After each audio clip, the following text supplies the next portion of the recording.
Welcome back to my Pokémon Platinum Hardcore Nuzlocke walkthrough. In the last episode, our Floatzel went on a rampage against Fantina, and our rival battle went over beautifully as well. We did lose one of our core team members to a random trainer battle, which always feels bad, but we've got plenty of other fantastic backups to work with, and I'm excited for the challenges ahead. The road from Gen 4 Casual to Platinum Master continues. Let's do this.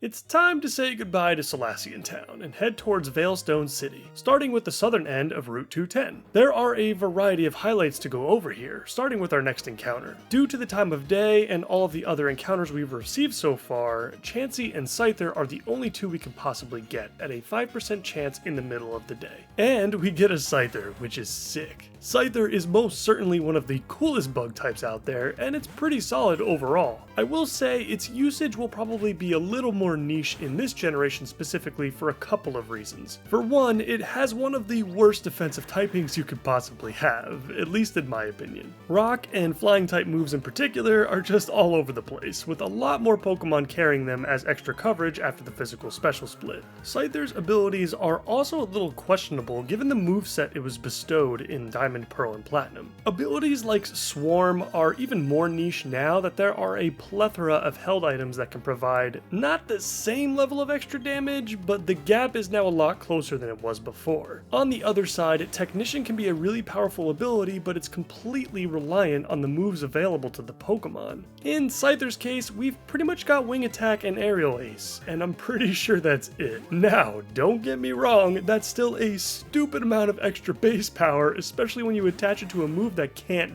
miss. But it would have been nice to have some extra coverage options to make the most out of the ability. Still, Scyther is pretty great despite those flaws. It just might take a bit more game knowledge to become completely comfortable with the Mantis Pokemon. And to briefly comment on Scizor just for a moment, because we won't be using him since trait evolutions are off limits in this walkthrough, it's obviously just great. Significantly better typing defensively, another great stat spread, and a bit more options in the move pool as well, such as Bullet Punch, which also works great with Technician. Overall, an upgrade over Scyther, I think, in the grand scheme of things. Oh, and I decided to box our Rotom for our new Scyther as well for the time being, since I just realized that Scyther should be a fantastic team member against Maylene and her fighting types. Back on Route 210, and we have finally gotten to the point in the playthrough where there are some noteworthy trainer battles to go over. First up is a double battle against Ava and Matt, who are able to break the game and evolve one of their fire ponies before level 40. Ponyta is already a very solid Pokemon at this level, but Rapidash is definitely a little bit scarier. They're both fast with a pretty hefty chunk of stats, so make sure that you don't pass through here without a solid water, ground, or rock type, which it just so happens we have, so this is a piece of cake.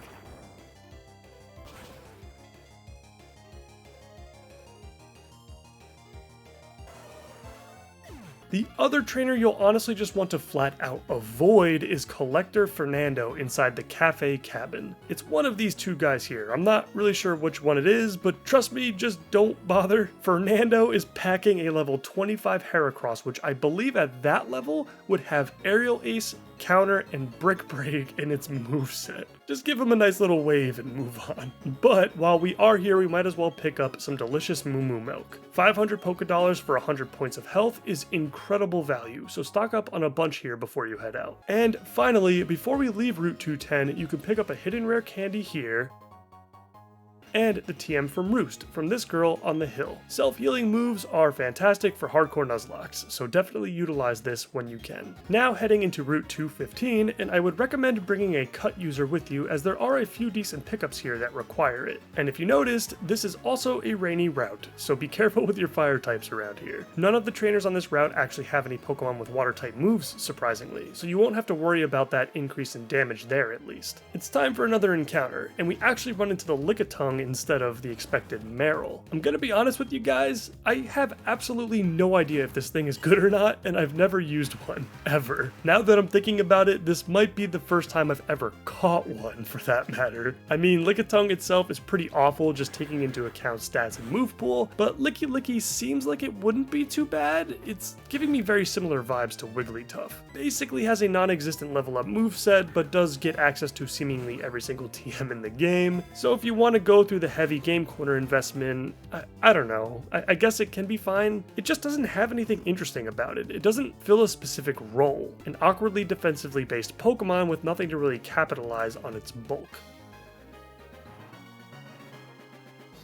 Moving through the rest of the route, we pick up a ton of items which include a Max Ether, which is just kind of sitting out in the open. We get the TM for payback from this black belt here. Pretty good move, honestly. It gives slower Pokemon a nice attack boost. We can then pick up the Hidden Revive for some extra cash, the Fist Plate, which increases the damage of fighting type moves by 20%, some Pecha Berries, which should come in handy at some point, and finally the TM for Shockwave. Moves that can't miss always have their place. At the end of Route 215, our final obstacle is a double battle with two Ace Trainers. This one is pretty tough, so be prepared. Roselia and Drifblim are particularly rough, considering Roselia's fire type weakness is nerfed in the rain, and this Drifblim does have Ominous Wind, which has a chance of boosting all of its stats. I was able to take on the entire fight with my own Roselia and Drifblim, ironically, although it did take quite a long time. But the combination of various healing elements such as Giga Drain, Leech Seed, Shell Bell, and Stockpile plus Swallow, we made it through our final challenge before Veilstone City pretty safely. Now in Veilstone, and this is one of the biggest cities for sure, with a ton of really cool stuff to grab. Starting with the items that are lying around town, you can pick up a star piece right next to the Galactic Warehouse, as well as a hidden calcium. Over by the department store, you can pick up a hidden PP up, and then over at Team Galactic's headquarters, you can grab a rare candy on the side of the building, and another hidden PP up right inside the right entrance within this box. And finally, our first visit to Veilstone would not be complete without acquiring the coin case so we can gamble our 10-year-old lives away. Nah, I'm just gonna buy these coins straight up. So much more convenient. I'm still quite a bit off when it comes to gathering the funds for the coveted Game Corner TMs though, so I'll have to come back for those after I've done some more grinding with our Versus Seeker.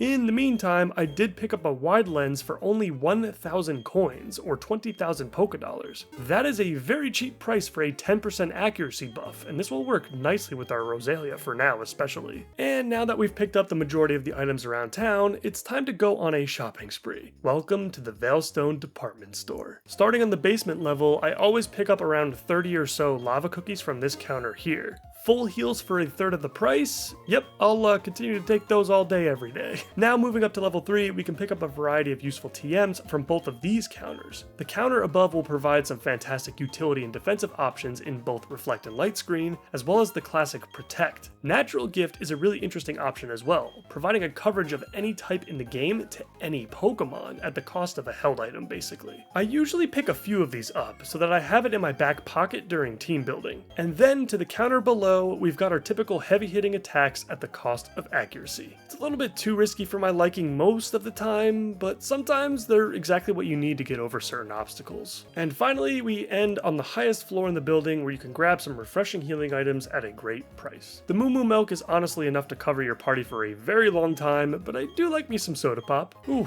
okay, I think we're pretty much done with Veilstone for now. Nothing left to do but grind up for Maylene in gym number 4. I'll see you guys in a bit for team review.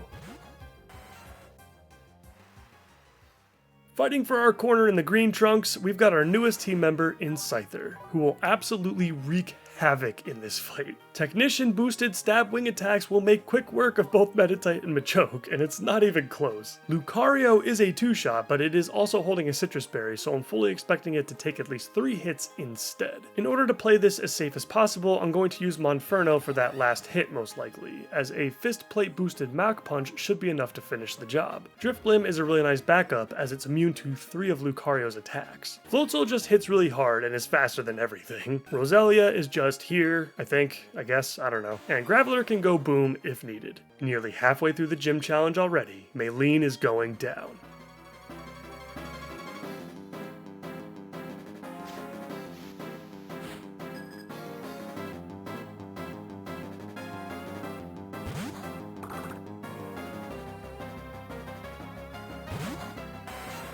I went for the first wing attack, and to my surprise, the fake out wasn't utilized here for some reason. That could have made things a little more worrisome against Lucario later in the fight. Machoke is sent out next because she really wants to dump some rocks on our head with that Rock Tomb, but another wing attack is way too much for the middle stage Chad to deal with. And last but not least, Maylene's ace has come out to play. And as it turns out, we're actually slower, which is only possible if Lucario's nature boosts its speed. It shouldn't be too much of an issue though, as the first wing attack in response hits really, really hard. The Citrus Berry should pop now though. What? Am I missing something here? Lucario is clearly within the threshold to pop that berry, right? Right? Well, I guess Scyther's gonna bring this one home all by himself as another wing attack brings Maylene down. That was interesting, but badge number 4 is ours, as well as the TM for Drain Punch. It couldn't have gone much better than that.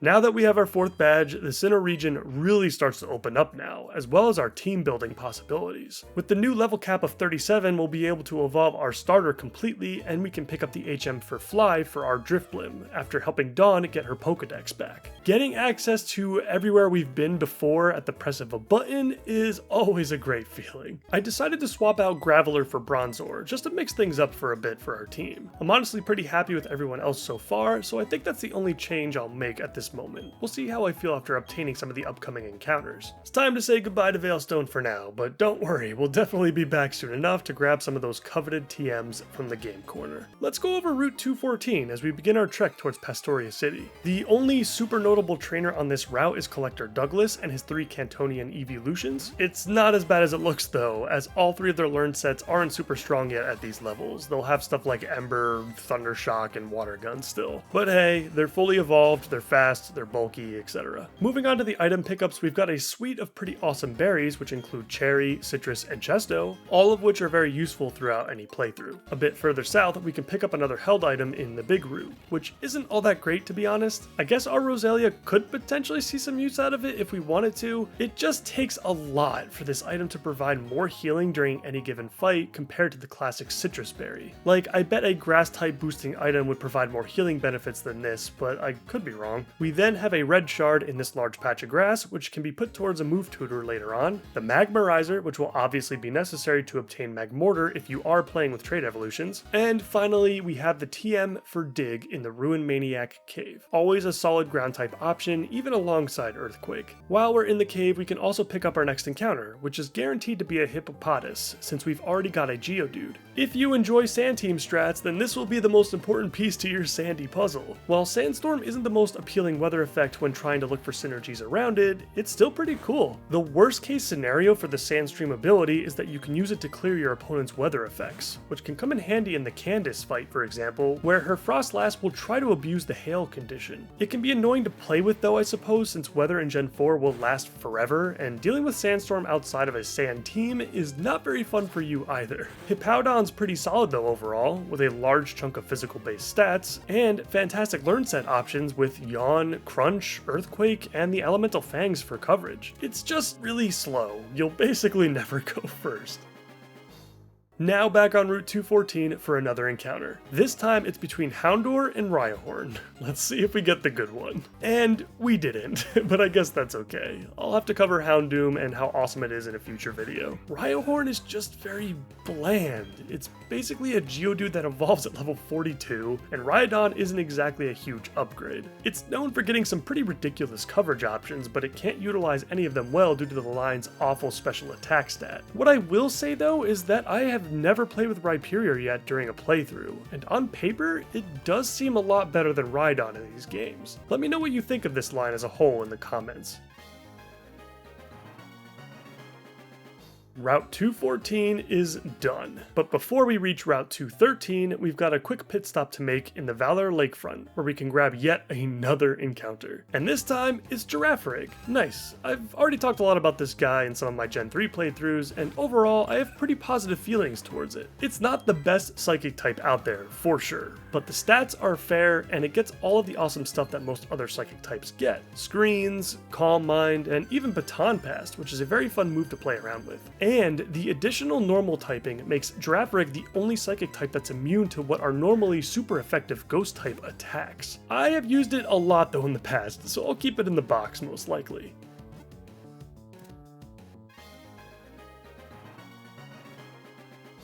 And that's pretty much it for this little area in between these major routes. The Hotel Grand Lake area is an aesthetically interesting area with nearly nothing to do in it your first time around. Later on, you can come back and pick up some additional items after you get the HM for Rock Climb, but I wish they had done a little bit more with this area as you progress through your playthrough. The 7 Stars restaurant is available for some double battles if you enjoy those, but there are some decently scary threats in there, and since they're all totally optional, it might not be worth your time. But against my better judgment, I decided to take on a bunch of these battles anyway just for fun. And in the process, our Monferno finally evolves into the absolute beast that is Infernape. I am very much looking forward to unleashing this thing against the rest of Sinnoh.